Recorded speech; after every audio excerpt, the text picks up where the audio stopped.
क्या हुआ यार, रात के 1 बजे? वीर सिंह उसका हाथ पकड़कर, चल मेरे साथ, अभिषेक की जान खतरे में है। क्या? कैसे? वो खूनी वधू आज रात आई है। जैसे ही दोनों बिस्तर के पास पहुंचे, कमरे में अचानक एक तेज खुशबू फैल गई, रात की रानी की खुशबू। उस रात इस गांव में कोई शादी नहीं होनी चाहिए, और अगर किसी ने मेरी बात नहीं मानी तो जो होगा उसकी जिम्मेदारी मेरी नहीं।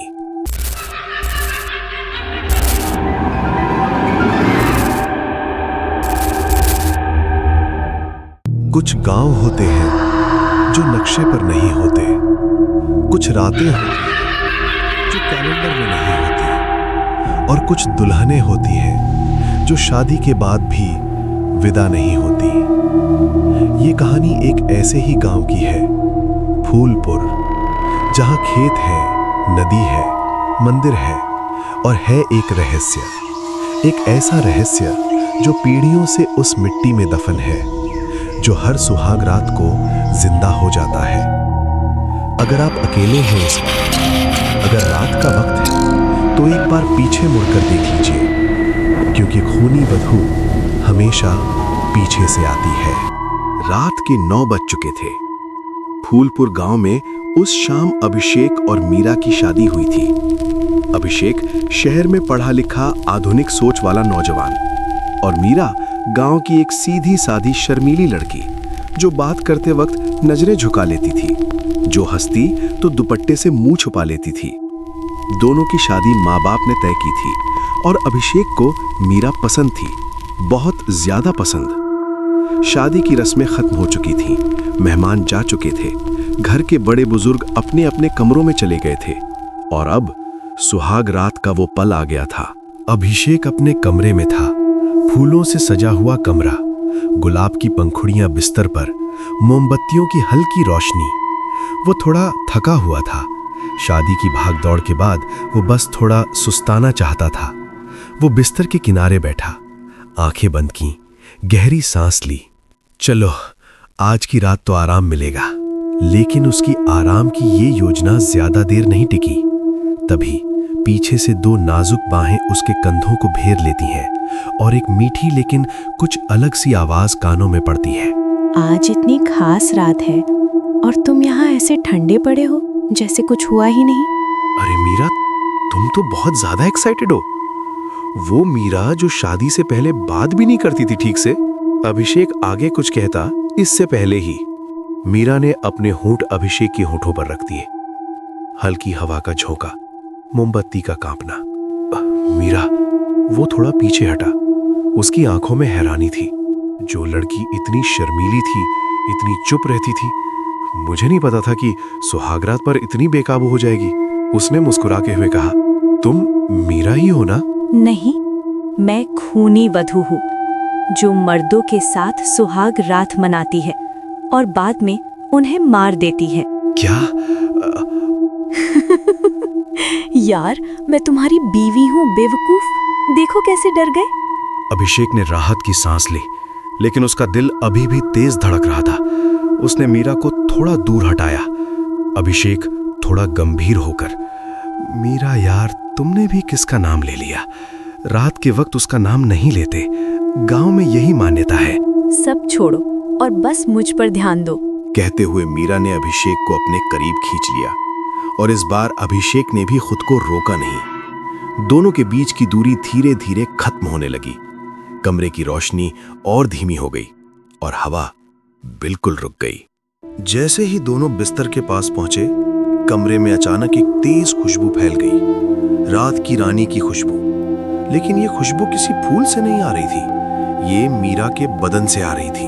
क्या खुशबू है तुम्हारी मीरा, मैं तो पागल हो रहा हूँ। रात की रानी जैसी खुशबू। रात की रानी हूँ मैं, और आज रात तुम्हारी रानी ही बनूंगी। सिर्फ आज नहीं, तुम हमेशा के लिए मेरी रानी बन चुकी हो।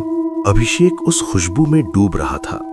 उसका दिमाग धुंधला हो रहा था, जैसे कोई नशा हो, जैसे कोई जादू हो। और तभी उसने मीरा की आंखों में झांका।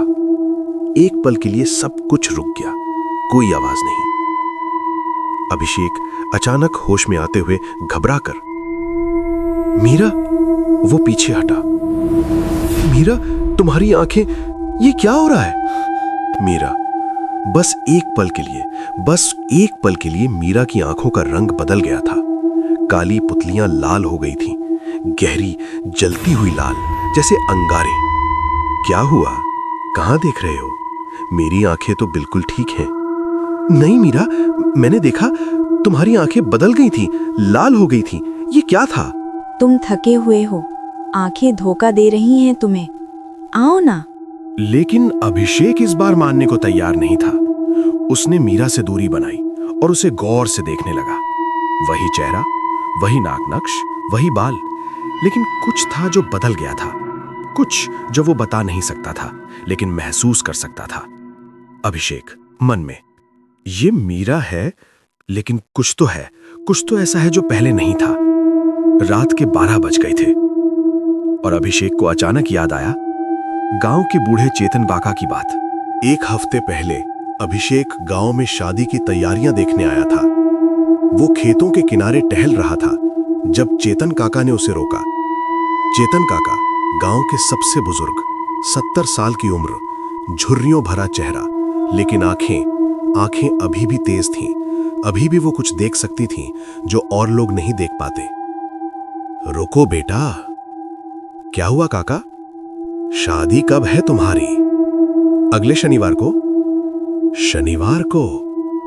उन्होंने पल भर रुककर कहा। बेटा, उस दिन शादी मत करो।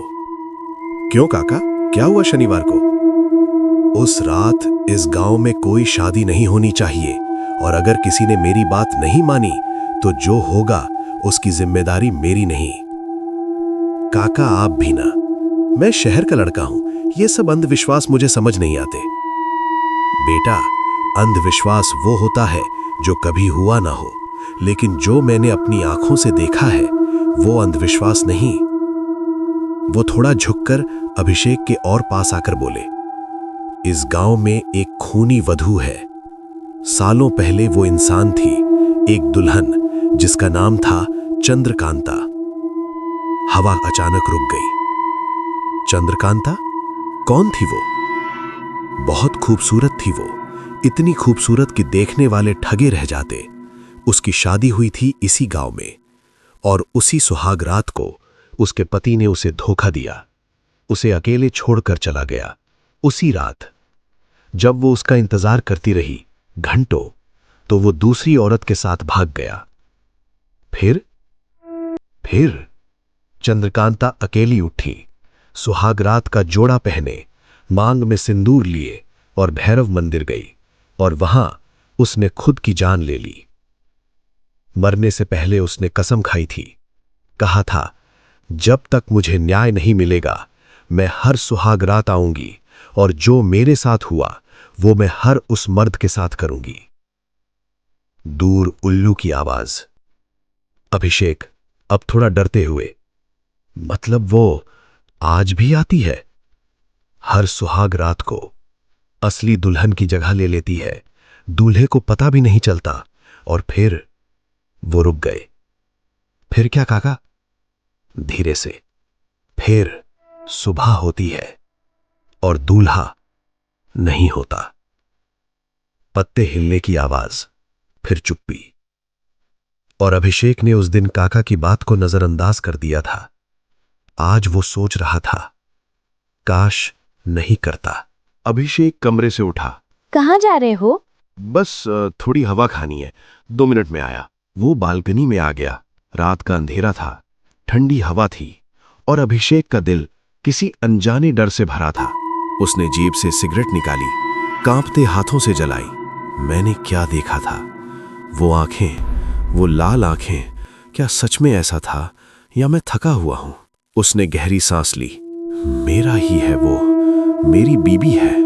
पागल हो रहा हूं मैं। लेकिन तभी नीचे से एक आवाज आई, छन छन छन। अभिषेक ने नीचे देखा।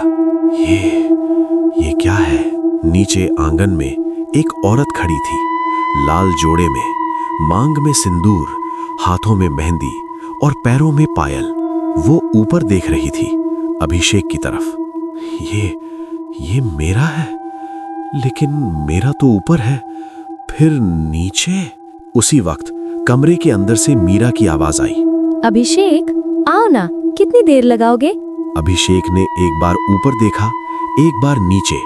नीचे खड़ी औरत अब भी वहीं थी, अब भी उसी तरह देख रही थी, और उसके होठों पर एक मुस्कान थी, ठंडी, खाली, जिसमें कोई भावना नहीं थी।